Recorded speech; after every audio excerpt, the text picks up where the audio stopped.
دوستوں اور عزیزوں،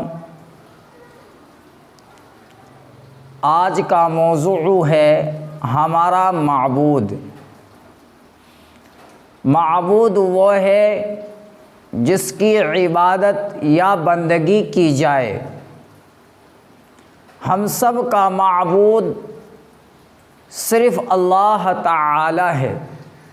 اسی نے ہم سب کو پیدا کیا ہے، اسی نے آسمان اور زمین بنائے ہیں، وہی ہوا چلاتا ہے، وہی پانی برساتا ہے، وہی پیڑ پودے اگاتا ہے، وہی اناج اور پھل پیدا کرتا ہے، وہی کھلاتا پلاتا ہے، وہی مارتا جلاتا ہے، اور وہی سارے سنسار کا مالک اور حاکم ہے۔ سب اس کے بندے اور غلام ہیں۔ جو لوگ اللہ کو چھوڑ کر کسی اور کی پوجا کرتے ہیں وہ سیدھی سچی راہ سے بھٹک گئے ہیں۔ اللہ کے حکم کے بغیر نہ تو کوئی ہمیں نفع پہنچا سکتا ہے نہ نقصان، اور نہ ہمارے کسی کام آ سکتا ہے۔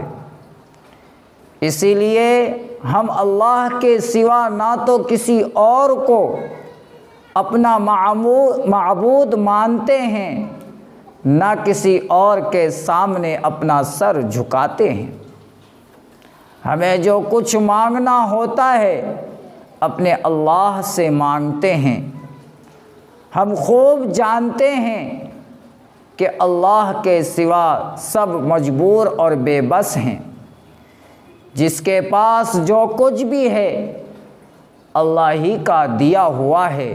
جب تک وہ چاہتا ہے لوگ اس کی دی ہوئی چیزوں سے فائدہ اٹھاتے یا دوسروں کو فائدہ پہنچاتے ہیں۔ بڑے چھوٹے، امیر غریب، سب اس کے محتاج ہیں۔ اے اللہ، ہم تیری ہی عبادت کرتے ہیں اور تجھ ہی سے مدد مانگتے ہیں۔ اے اللہ، تو ہی ہمارا معبود ہے۔